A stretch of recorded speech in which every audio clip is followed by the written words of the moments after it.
मोदी के दौर में नफरत और कट्टरता का यह जहर जिस तेजी से फैल रहा है, कई बार चिंता होती है कि आखिर यह कहां जाकर रुकेगा। आज मैं ये बात इसलिए कर रहा हूं क्योंकि भाईचारे की मिसाल की तरह मनाई जाने वाली होली को भी बीजेपी की मशीनरी ने पूरी तरह से धार्मिक रंग दे दिया है। बीजेपी नेताओं की जुबान से सिर्फ हिंदू मुसलमान निकल रहा है। कोई मुख्यमंत्री कह रहा है रंगों से ऐतराज है तो घर में ही रहो। कोई मंत्री कह रहा है मुस्लिम पुरुष भी बुर्का पहन ले। कोई विधायक कह रहा है अस्पतालों में मुस्लिमों के लिए अलग विंग बनाई जाए, उनका इलाज अलग हो। कोई सांसद धमकी दे रहा है होली पर दिक्कत हो तो ऊपर पहुंचा देंगे, बीजेपी का सांसद। कोई मुस्लिम विधायक को पाकिस्तानी कह रहा है तो कोई मंत्री कह रहा है मुसलमानों की जगह हिंदुओं से ही मीट खरीदें हिंदू भाई। कोई विधायक मुस्लिमों की दुकान बंद करवा रहा है और ये सब के सब बीजेपी के हैं। सबका मालिक एक है। एक से बढ़कर एक नफरती बयान आ रहे हैं। ऐसी बेतुकी, बेफजूल और नफरत भरी बातें खुले मन से कही जा रही है। ऐसा लग रहा है कि बीजेपी नेताओं ने रंगों की होली को नफरत की होली बना दिया है या बनाने की कोशिश कर रहे हैं। दरअसल होली से ठीक पहले रंगों के त्योहार में नफरत घोलने की तैयारी हुई संभल के एक नफरती पुलिस अफसर अनुज चौधरी के बयान से, जिसने वर्दी के कायदे कानून को ठेंगा दिखाते हुए मुसलमानों को होली पर चेतावनी दी। अनुज चौधरी ने कह दिया कि जुमा तो साल में 52 दिन आते हैं, होली साल में एक दिन आती है, इसलिए जिन मुसलमानों को होली के रंग से दिक्कत है वो अपने घरों से बाहर ना निकले, घर में ही नमाज पढ़े। अनुज के इस बयान पर बवाल हुआ। संभल के डीएमएसपी तक ने अनुज चौधरी के इस बयान को गैर वाजिब माना और आगे से ऐसा बयान न देने की नसीहत दी। लेकिन उन्हें क्या पता था कि यूपी के सत्ता के मुखिया योगी आदित्यनाथ को अनुज चौधरी का बयान पसंद आ गया। योगी ने एक नफरती पुलिस अफसर के बेहूदे बयान पर अपनी मोहर लगा दी और आज तक चैनल के कॉन्क्लेव में कह दिया कि पहलवान पुलिस अफसर है, उसने अपने अंदाज में कोई बात कही है, इसमें गलत क्या है बताइए जरा। एक पुलिस अफसर के नफरती बयान के बाद जिस मुख्यमंत्री को उसके खिलाफ कार्रवाई का आदेश देना चाहिए था, फटकार लगाना चाहिए था, वही मुख्यमंत्री अगर उसकी वाहवाही करने लगे तो क्या ही कहा जाए। न्यूज चैनल्स पर अनुज चौधरी के बयान के पक्ष विपक्ष में बहस शुरू हो गई। घंटों बहसें हो रही है पिछले कई दिनों से और मोदी समर्थक मीडिया होली पर नफरत घोलने के सांप्रदायिक एजेंडे को आगे बढ़ाने में जुट गया है। पूरी बीजेपी को तो जैसे होली के बहाने हिंदू मुसलमान वाली राजनीति को धार देने का मौका मिल गया है। शुरुआत एक पुलिस अधिकारी के बयान से हुई और अब बीजेपी के मंत्रियों और नेताओं में मानो एक प्रतियोगिता शुरू हो गई है। हर बार की तरह इस बार भी यूपी सेंटर पॉइंट है, लेकिन यूपी की चौहद्दी से निकलकर यह बयानबाजी बिहार, महाराष्ट्र और दूसरे राज्यों तक पहुंच चुकी है। अब योगी के एक राज्य मंत्री ने अनुज चौधरी से 4 कदम आगे जाकर कहा है कि होली के मौके पर सफेद टोपी वाले तिरपाल का हिजाब पहन लें। जरा सोचिए जरा। कुछ लोगों को ऑब्जेक्शन है, वह लोग जैसे महिलाएं इनका हिजाब पहनती है तो मैं उनसे निवेदन करूंगा त्रिपाल का, जैसे मस्जिद को भी त्रिपाल से ढकते हैं तो त्रिपाल का हिजाब बना लें और उससे वो लोग जा आ सकते हैं तो उसमें परेशानी नहीं होगी और उनको आसानी से अपनी नमाज अदा भी हो जाएगी। और देखिए हम रंग के लिए किसी से हम ये नहीं कह सकते कि 5 मीटर तक ही रंग डालना है, 18 मीटर में रंग नहीं डालना, ऐसा हो नहीं सकता क्योंकि होली सनातन धर्म की बहुसंख्यक की आस्था का विषय है और सतयुग से चली आ रही है। सतयुग है, त्रेता है और द्वापर है और आज कलयुग है। तो होली सनातनियों का बहुत बड़ा पर्व है, साल में एक बार ही आता है। तो इसलिए मैं यही कहूंगा आपके माध्यम से कि जैसे मस्जिद को त्रिपाल से ढकते हैं ऐसे ही इनकी महिलाएं भी हिजाब पहनती है और त्रिपाल का हिजाब ये लोग बनवा लें, उससे आराम से उनकी टोपी गीली नहीं होगी, कहीं भी आ जा सकते हैं। आपके कहने का मतलब है पुरुष भी? जी पुरुष मेरा टोपी वाले तो पुरुष ही हुए ना, तो जितने भी पुरुष हैं इनके वो त्रिपाल का हिजाब बनवाएं और उसको उस दिन के लिए पहने, तो हिंदुओं को परेशान ना करें। ये नफरती बयान योगी के मंत्री का है जो सफेद टोपी को टारगेट कर रहे हैं, मुसलमानों को त्रिपाल का हिजाब पहनने को कह रहे हैं। अरब के शेखों, सुल्तानों, हाकिमों और बड़े बड़े अमीरों के स्वागत में प्रोटोकॉल तोड़कर मोदी का जाना और गले लगाना इन्हें अच्छा लगता है। मुस्लिम देशों में जाकर अमीर मुसलमानों से मोदी का गले लगना इन्हें पसंद है क्योंकि वो अमीर हैं, उनसे कुछ न कुछ फायदा है। वहां एक किस्म की राजनीति है, सियासी लेन देन है, लेकिन अपने देश के टोपी वाले मुसलमानों से इन्हें नफरत है। इन सब की ट्रेनिंग मोदी और योगी की राजनीति को देखकर ही हुई है। मोदी भी कपड़ों से पहचान लेते हैं और मौके के हिसाब से कभी गले लगाते हैं, कभी नफरती भाषण देते हैं। योगी आदित्यनाथ का तो कहना ही क्या। यूपी के बलिया से बीजेपी विधायक केतकी सिंह ने तो मेडिकल कॉलेज में भी मुसलमानों के लिए अलग वार्ड या बिल्डिंग की मांग कर दी है। ये सब योगी की ट्रेनिंग का नतीजा है। भाई जब होली होती है तो उनको दिक्कत, रामनवमी होती है तो उनको दिक्कत, दुर्गा पूजा होती है तो उनको दिक्कत, तो हम लोग के साथ इलाज कराने में भी हो सकता है उनको कोई दिक्कत हो। तो मैं तो मांग करती हूँ महाराज जी से, कितना खर्चा हो रहा है तो एक कमरा बना ही दिया जाए और एक बिल्डिंग एक तरफ विंग बना दी जाए कि आप जाके अपना इलाज वहाँ करा लो भैया। जब मेडिकल कॉलेज बन रहा है तो एक अलग विंग उन लोग के लिए बना दी जाए ताकि हम भी सुरक्षित रहें, अपने आप को सुरक्षित महसूस करें। ये विधायक मैडम कह रही हैं कि अस्पताल में मुसलमानों के लिए अलग वार्ड बनाया जाए। ये मुसलमानों से हिंदुओं को खतरा बता रही हैं। कल को ये मैडम मुसलमानों के लिए अलग ट्रेन, अलग बस, अलग अस्पताल, अलग स्कूल, अलग मार्केट, अलग हवाई जहाज, अलग हवा पानी, अलग माहौल, इस तरह की बात करें तो हैरानी नहीं होगी, क्योंकि इनके बॉस भी चुनाव में हिंदुओं को खतरे का डर दिखाकर सत्ता हासिल करने में एक्सपर्ट है। इसलिए मैडम भी हिंदुओं को मुसलमानों से खतरा बता रही है, डरा रही है। अलीगढ़ से बीजेपी के एक सांसद ने तो इस हद तक बयान दे दिया कि उनके बयान का अर्थ निकाला जाए तो सीधे सीधे मुसलमानों को धमका रहे हैं, चेतावनी दे रहे हैं कि होली में खलल डाली तो उन्हें ऊपर पहुंचा देंगे। सभी हिंदू छात्र अपनी होली मनाएंगे। कोई भी हिंदू छात्र को कोई प्रॉब्लम आती है उसके लिए मैं बैठा हूं। मेरे रहते हुए अलीगढ़ यूनिवर्सिटी में होली धूमधाम से मनाई जाएगी। जो मारपीट करेगा उसको ऊपर पहुंचा देंगे। मुसलमानों को धमकाने वाले सांसद तो शायद कानून कोर्ट सबसे ऊपर हो गए हैं, सीधे सीधे भड़काऊ बात कह रहे हैं। लेकिन इन पर कार्रवाई करना तो दूर, बीजेपी में ऐसे लोगों की वाहवाही की जाती है, शाबाशी दी जाती है, पीठ थपथपाया जाता है, आगे बढ़ने की गुंजाइश बढ़ जाती है। तभी तो बहुत लोग कह रहे हैं जिस सीओ अनुज चौधरी ने ऐसा बयान दिया है वो अगर 2027 के चुनाव में खाकी वर्दी उतार कर बीजेपी का उम्मीदवार बन जाए तो कोई आश्चर्य नहीं होना चाहिए। उसके भाई और परिवार के कुछ सदस्य पहले से बीजेपी में। मोदी, योगी, शाह, हेमंत विश्व शर्मा, मोहन यादव से लेकर 50 सांसद, मंत्री, मुख्यमंत्री तक सबकी राजनीति का मुख्य आधार हिंदू मुस्लिम है। यानी टॉप से लेकर बॉटम तक हिंदू मुसलमान पर बोलने में सब एक्सपर्ट हैं। इसलिए बीजेपी ने होली को भी धार्मिक रंग देने में देर नहीं की। प्रयोग यूपी में हुआ, शुरुआत यूपी से हुई और धीरे धीरे बीजेपी और एनडीए शासित कई राज्यों में हिंदू मुस्लिम के एजेंडे को धार दी जाने लगी। बहाना होली का, होली के बहाने निशाना मुसलमानों पर। बिहार में मधुबनी जिले की बिस्फी सीट से बीजेपी के विधायक हरिभूषण ठाकुर बचौल ने भी वहां के मुसलमानों को होली के लिए नसीहतें देने शुरू की। तरीका और लहजा हूबहू वही अनुज चौधरी वाला। इस बार जुम्मे के दिन ही होली है। मुस्लिम बंधु या तो घर में रहें और निकले तो बड़ा दिल लेकर के निकले। जो अगर कोई रंग उंग भी लगा दे, अबीर भी लगा दे तो उनको बुरा नहीं माने। सर, लग रहा है कि आपकी ये मांग सही है? निश्चित रूप से हमारी मांग सही है। कैसे? 52 जुम्मा होता है, हमारा उस दिन जुम्मा है, हमारा अब होली है, पवित्र त्योहार है, साल में एक बार आता है, हम रंगों का त्योहार मनाते हैं। अगर उनको वो बुरा मानते हैं, अगर लग जाएगा तो हो हंगामा होगा, इसलिए घर में ही रहे। अगर बड़ा दिल हो तो बाहर आवे, अगर रंग भी लग जाए तो कोई बात नहीं है। बीजेपी विधायक ने कहा कि बड़ा दिल दिखाएं, रंगों से दिक्कत है तो घर में रहें। फिर एक कदम और आगे बढ़ते हुए अब कह रहे हैं कि बिहार हिंदू राज्य है, देश हिंदू राष्ट्र है, मतलब उनके हिसाब से बिहार हिंदू राज्य है। हद है। ये विधायक है, ये संविधान की शपथ लेते हैं, लेकिन मानसिकता। बीजेपी विधायक के इस बयान पर बिहार में खूब हंगामा हुआ। नौबत ऐसी आ गई कि तेजस्वी यादव इस बयान पर आग बबूला हो गए। उन्होंने यहां तक कह दिया कि सत्ता रहे या न रहे, बीजेपी के मंसूबे कामयाब नहीं होने देंगे। तेजस्वी ने नीतीश कुमार पर सवाल दागते हुए यह भी कहा कि विधायक हरिभूषण को विधानसभा में खड़ा करके उनसे माफी मंगवाएं।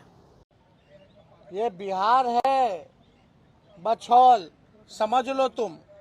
यहाँ एक मुसलमान भाइयों की रक्षा 5-5, 6-6 हिंदू करेंगे। और यही नहीं, तुम जैसे, तुम्हारे बाप तो गड़िया जैसे बहुत लोग आए, सब लोगों को बिहार ने निपटा दिया।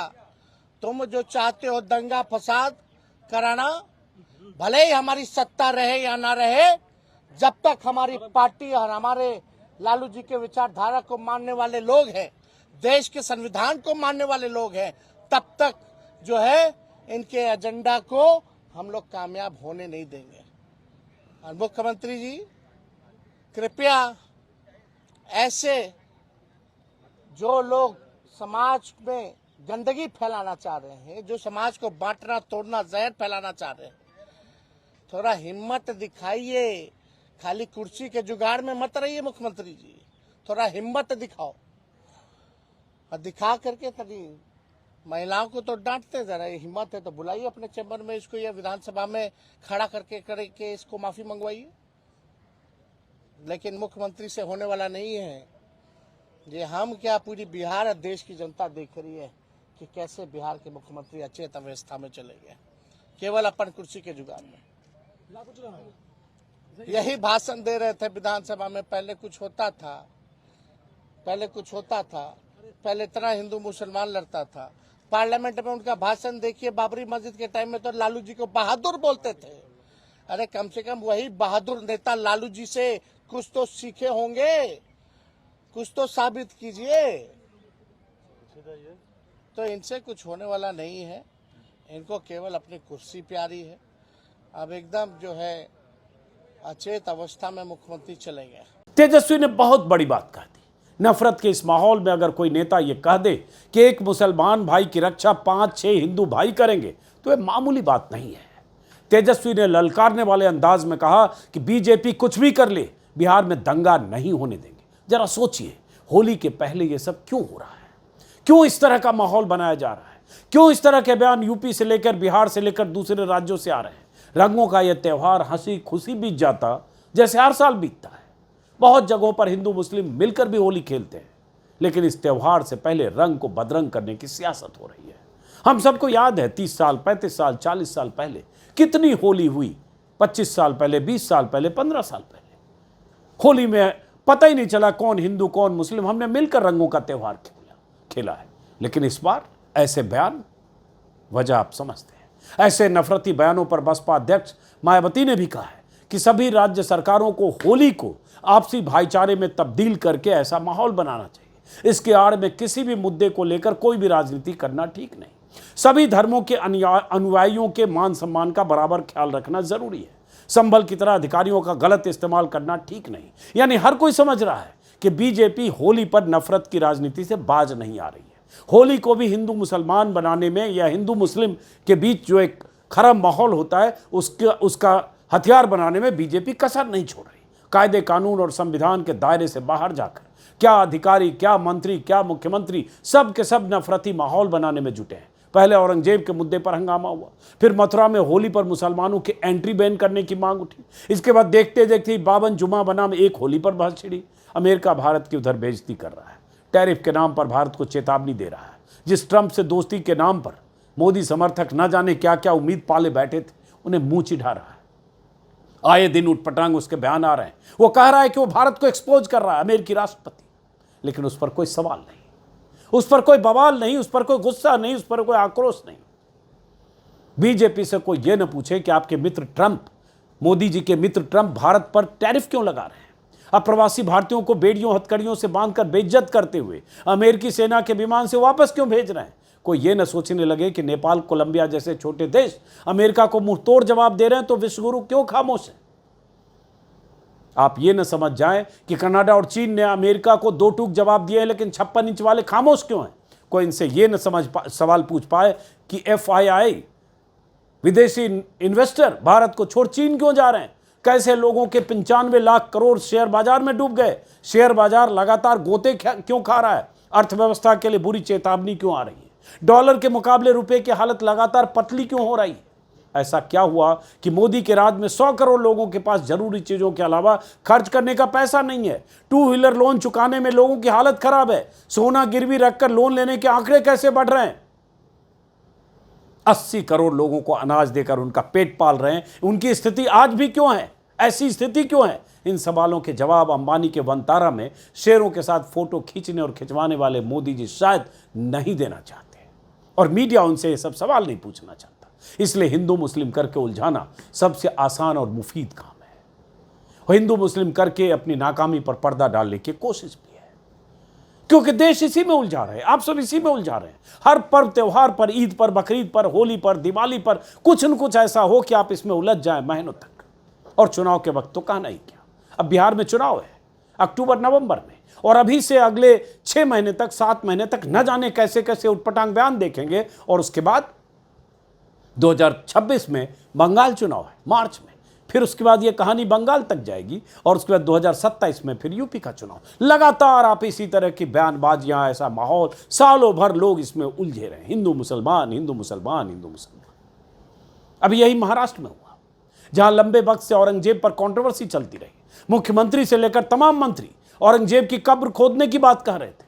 जब बजट आया तो पता चला कि बीजेपी ने महाराष्ट्र की महिलाओं के साथ बड़ी चालाकी कर दी। चुनाव में वादा किया था कि सरकार रिपीट होगी तो लाड़की बहन योजना के तहत 1500 की जगह 2100 मिलेंगे। लेकिन अभी जो बजट आया, क्या आपको पता है, उस बजट में इस योजना के मद में 10,000 करोड़ की कटौती कर दी गई है। 10,000 करोड़ कम कर दिए गए। जब तक लोग इस बारे में सोचने समझने की कोशिश करते, तब तक महाराष्ट्र के मत्स्य पालन मंत्री नितेश राणे ने एक नए तरीके से मुसलमानों को टारगेट करना शुरू कर दिया।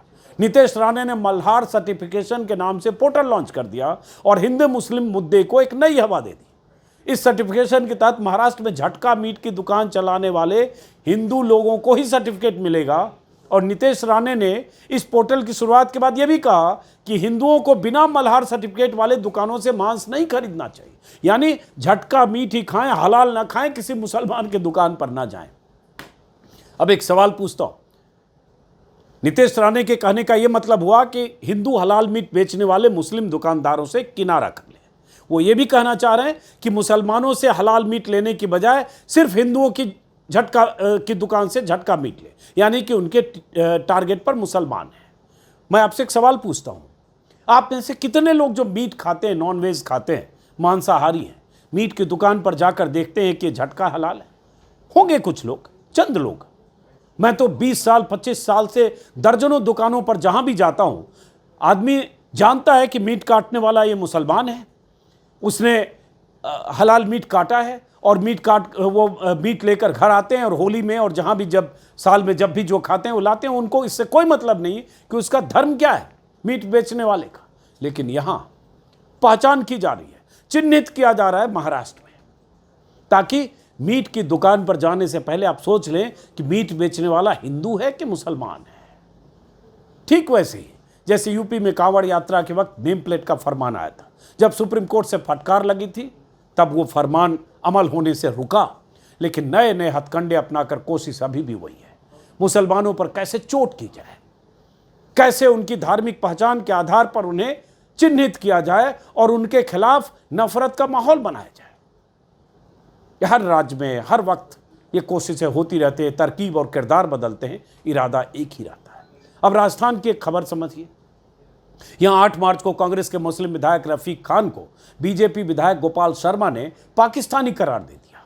चुने हुए जनप्रतिनिधि जिन्हें जनता ने जिताकर विधानसभा भेजा, उसे पाकिस्तानी कह दिया क्योंकि वो मुस्लिम है। तो आप इनके सोच का, इनके मंसूबों का, इनके एजेंडे का, इनकी नफरती पॉलिटिक्स का अंदाजा लगा सकते हैं। इससे पहले संसद में बीजेपी के रमेश बिधूड़ी ने भी दानिश अली के बारे में ऐसी अनाप शनाप बातें कही थी। संसद में, भरी संसद में, बदले में उनके खिलाफ कोई कार्रवाई नहीं हुई। अभी तो उन्हें चुनाव में टिकट मिला, ये अलग बात है, हार गए। मुसलमानों को भड़काने, उन्हें गालियां देने, देशद्रोही बोलने से लेकर तमाम तरह की अनाप शनाप बातें बीजेपी के नेता करते रहते हैं और करते रहेंगे, क्योंकि इन सब के मालिक के लिए पॉलिटिकल सक्सेस का सबसे बड़ा हथियार यही है। साध्वी प्रज्ञा ठाकुर कर्नाटक चुनाव के दौरान सबको कह रही थी घर में चाकू तेज करके रखो। प्रवेश वर्मा दिल्ली में जो जिन्हें चुनाव में टिकट पिछली बार नहीं मिला, लोकसभा में इस बार मिला, अभी डिप्टी सीएम है। पिछले साल दिल्ली में वो अपील कर रहे थे कि मुसलमानों की दुकानों से सामान मत खरीदो। ऐसे बहुत सारे बीजेपी के नेता हैं, समय समय पर मुसलमानों के आर्थिक बहिष्कार की अपीलें करते हैं कि किसी ढंग से उन्हें आर्थिक तौर पर पंगु कर दो, उनसे सामान मत खरीदो, उनका बहिष्कार करो। और ये सब खुलेआम होता है और ये लॉ मेकर्स करते हैं, बीजेपी के सांसद, मंत्री, विधायक करते हैं, कोई फ्रिंज एलिमेंट नहीं। फ्रिंज एलिमेंट का तो कहना ही क्या। और ऐसा करने वाले लोग बीजेपी के लिए अगर देखें तो कामयाब होते, बीजेपी में उनकी तरक्की आसान होती है, बीजेपी में उन्हें बड़ा पद भी मिलता है, एक योग्यता भी है बीजेपी में जाने के लिए, या बीजेपी में बने रहने के लिए, बीजेपी में तरक्की पाने के लिए। मुसलमानों को कोसना, अनाप शनाप बोलना, उन्हें टारगेट करना, तभी तो ऐसे नफरती बयान देने वाले लोगों को, लोगों पर शिकंजा कसने की बजाय उन्हें आगे बढ़ाया जाता है। नफरत का सिलसिला इस हद तक बढ़ गया है कि अब शायद ही कोई रोक पाए। मैं कई बार निजी बातचीत में लोगों से कहता हूँ कि 2014 के पहले का भारत अब ये नहीं है, पॉइंट ऑफ नो रिटर्न पर है। हमें पता नहीं कब तक चलेगा, कैसे सत्ता में जो है उन्हें सद्बुद्धि आएगी, या जो जनता, अंधभक्त जनता है, समर्थक जिन्हें लगता है कि देश के लिए यही सबसे जरूरी है, सनातन धार्मिक कट्टरता, कब उनके भीतर ये समझदारी आएगी कि देश के विकास के लिए, विकास के पैमाने पर देश को आगे बढ़ना जरूरी है, न कि धार्मिक पहचान के आधार पर नफरत की खेती करते हुए, एक धर्म विशेष को टारगेट करते हुए आप सिर्फ इस पर खुश हैं, चाहे देश विकसित हो या ना हो, चाहे आपका फायदा हो या ना हो, चाहे रोजी रोजगार मिले या ना मिले, चाहे अच्छी शिक्षा, अच्छा अस्पताल हो या ना हो, चाहे महाकुंभ में मौतें होती रहे और उन नाकामियों को छिपाया जाता रहे, आप खुश होते रहे कि मोदी जी है ना। मुसलमानों के प्रति टारगेट नफरत करने का अधिकार तो हमें है ना, डंके की चोट पर हम कुछ बोल तो सकते हैं ना, डंके की चोट पर अपने सनातन होने का इजहार करते हुए किसी की धार्मिक पहचान को टारगेट कर सकते हैं ना।